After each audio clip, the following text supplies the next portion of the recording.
प्रतिक्रिया की जाती है और बाद में हमें परिणाम प्राप्त होता है, यानी कि आउटपुट मिलता है। सिंपली अपन घर में आटा चक्की का उदाहरण लें, गेहूं अपन इनपुट करते हैं, प्रोसेस मशीन ऑटोमेटिक चलती है, रिजल्ट में हमें आटा प्राप्त होता है। सेम उसी तरह हमने कंप्यूटर में सूचनाएं इनपुट की, जैसे 10 + 10, यहाँ प्रोसेस हुआ और प्रोसेस होने के बाद हमें परिणाम मिला। इसी को हम कंप्यूटर कहते हैं, यानी इनपुट लेकर प्रोसेस करके और हमें क्या प्रदान करे, आउटपुट, यानी कि रिजल्ट या परिणाम। दूसरी परिभाषा में बल्ब हो, पंखा हो, हीटर हो, ये सब लाइट से चलते हैं। सेम उसी तरह कंप्यूटर भी जो होता है बिजली से चलने वाला एक डिवाइस होता है, यानी कंप्यूटर एक विद्युतीय उपकरण है जो यूजर द्वारा यानी प्रयोगकर्ता द्वारा दी गई सूचनाओं को ग्रहण करता है, एक्सेप्ट करता है, उसे अपनी मेमोरी में स्टोर करता है और आवश्यकता होने पर उसे रिजल्ट यानी आउटपुट के रूप में प्रदान करता है।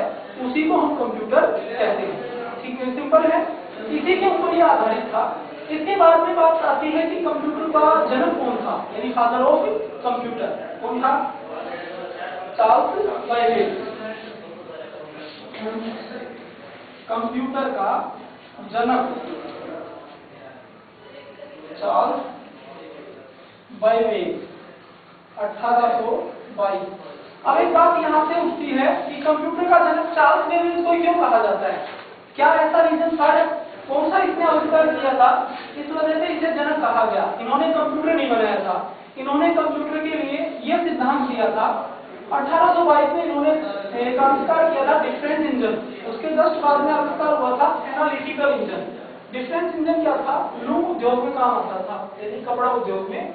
उसमें धागा इनपुट किया जाता था, मशीन को एक बार चलाने के बाद ऑटोमेटिक वो चलती थी और रिजल्ट में हमें कपड़ा प्राप्त होता था, यानी इनपुट लेकर प्रोसेस करके और हमें क्या प्राप्त होता था? आउटपुट। यानी यही सिद्धांत सबसे पहले चार्ल्स बेबेज ने दिया था। इस वजह से कैम्ब्रिज विश्वविद्यालय ने इन्हें फादर ऑफ कंप्यूटर की उपाधि से नवाजा। क्लियर है? अब बात आती है कि कंप्यूटर को हिंदी में क्या कहते हैं? कंप्यूटर का हिंदी नाम क्या है? कंप्यूटर को हिंदी में कहते हैं संगणक, यानी गणना करने वाला यंत्र। सबसे पहले कंप्यूटर का उपयोग कैलकुलेशन के लिए किया गया था। कैलकुलेशन का मतलब होता है गणना करना। उसके बाद में धीरे धीरे आविष्कार होते गए, इसमें समायोजित होते चले गए और इसका नया परिष्कृत रूप अपने सामने आया। यहाँ तक क्लियर? अब बात आती है, जब भी हम कंप्यूटर को देखते हैं तो हमें कंप्यूटर की ऐसे कौन से डिवाइस हैं जो दिखाई देते हैं। जैसे कंप्यूटर की बाह्य संरचना में अपने लैब में जो कंप्यूटर रखे हैं उसमें से एक ऐसे टीवी नुमा आकृति हमें दिख रही है, उसे क्या कहेंगे अपन? क्या नाम होगा इसका? मॉनिटर।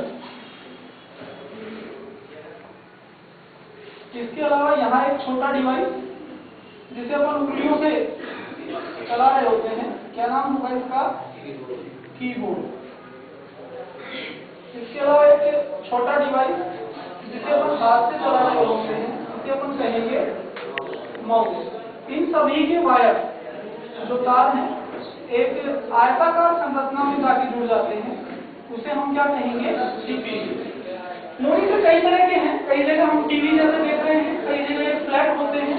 कई बार पूछ लिया जाता है कि भाई मॉनिटर कितने प्रकार के होते हैं। सिंपली अपन मॉनिटर को देखें, सीआरटी ये पहले चला करते थे जो बड़े टीवी जैसे होते थे, एलसीडी, एलईडी और जीपीडी, ये चार कारण को अपने सामने आते हैं। सीआरटी होता है कैथोड रे ट्यूब मॉनिटर, जो बड़ा टीवी जैसा होता था। ये कैसे काम करता था? कभी कोई टीवी जो सुधारने वाला मैकेनिक हो, उसे देखना जो टीवी को खोल के रखता है तो टीवी में हमें अंदर ऐसा कुछ दिखता है, एक बड़ा सा शीशा होता है, पीछे जाके पिक्चर ट्यूब सी लगी होती है। जो सीआरटी मॉनिटर होता है ये किस सिद्धांत पे काम करता है? देखो, इस मॉनिटर की जो स्क्रीन है इसके अंदरूनी भाग पर फास्फोरस की लेप की जाती है, यहाँ पिक्चर ट्यूब लगी होती है, ये यहाँ से निकलते हैं इलेक्ट्रॉन और ये फास्फोरस पे जाके यहाँ टकराते हैं। तो फास्फोरस के ऊपर जब ये टकराते हैं तो ये भाग यहाँ से चमकने लगता है और हमें चित्र दिखता है।